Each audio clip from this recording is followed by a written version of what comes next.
এবার আমাদের সর্বশেষ দায়িত্ব পালনের পালা, নির্বাচন অনুষ্ঠান। আজ এই মহান দিবসে আপনাদের সামনে এই বক্তব্য রাখার পর থেকেই আমরা আমাদের সর্বশেষ এবং সবচাইতে গুরুত্বপূর্ণ অধ্যায়ে প্রবেশ করব।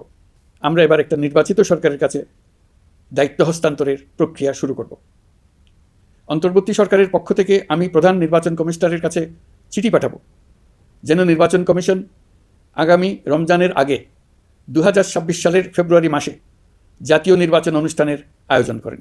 আপনারা সকলেই দোয়া করবেন যেন সুন্দরভাবে নির্বাচন অনুষ্ঠান করে এদেশের সকল নাগরিক একটি নতুন বাংলাদেশ গড়ার কাজে সফলভাবে এগিয়ে যেতে পারে।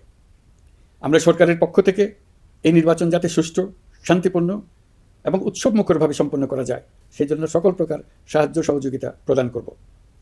এবারের নির্বাচন যেন আনন্দ উৎসবের দিক থেকে, শান্তি শৃঙ্খলার দিক থেকে, ভোটার উপস্থিতির দিক থেকে, সৌহার্দ্য ও আন্তরিকতার দিক থেকে দেশের ইতিহাসে স্মরণীয় হয়ে থাকে।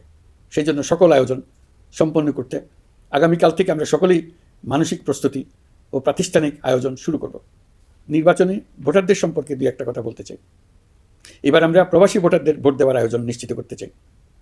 অর্থনৈতিক দিক থেকে সম্পূর্ণ বিধ্বস্ত বাংলাদেশ যে আবার দ্রুত ঘুরে দাঁড়াতে পেরেছে তার বড় কারণ হলো আমাদের রেমিটেন্স যোদ্ধাদের ঐতিহাসিক অবদান।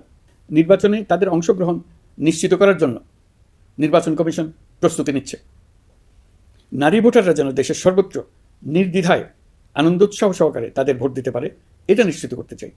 এবার যেন কেন্দ্রে কেন্দ্রে নারী ভোটারদের ঢল নামে, আমরা সেই লক্ষ্যে সমস্ত ব্যবস্থা গ্রহণ করব। দেশের মানুষের ভোটাধিকার কেড়ে নেবার কারণে গত 15 বছর ধরে নাগরিকবৃন্দ ভোট দিতে পারেনি। এবারের নির্বাচনে আমরা আমাদের বকেয়া আনন্দসহ মহা আনন্দে ভোট দিতে চাই। এবারের নির্বাচনে জীবনে প্রথমবার ভোট দিতে যাবে এরকম ভোটাররা নানা উৎসবের মধ্য দিয়ে ভোট কেন্দ্রে যাবে, তাদের এই দিনটি স্মরণীয় করে রাখার জন্য। এর মধ্যে নতুন নারী ভোটার থাকবে, নতুন পুরুষ ভোটার থাকবে, এর মধ্যে এমন ভোটার থাকবে যারা 15 বছর আগে থেকেই ভোট দিতে পারত কিন্তু জীবনে একবারও ভোট দিতে পারেনি। এর মধ্যে আসবে যারা 10 বছর আগে, 5 বছর আগে ভোট দিতে পারত কিন্তু পারেনি। আর আসবে ভাগ্যবান ও ভাগ্যবতীর দল যারা এই প্রথমবার ভোটার হওয়ার যোগ্যতা লাভ করলো এবং সঙ্গে সঙ্গে ভোট দেওয়ার সুযোগও পেয়ে গেল। নির্বাচনের দিনকে আমরা ঈদের উৎসবের মতো করতে চাই।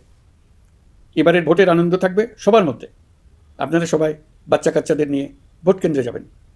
নাগরিক অধিকার প্রয়োগের মহা আনন্দ পরবর্তী বংশধরদের কাছে তুলে ধরার জন্য এখন থেকে প্রতিদিন আলাপ আলোচনা করুন।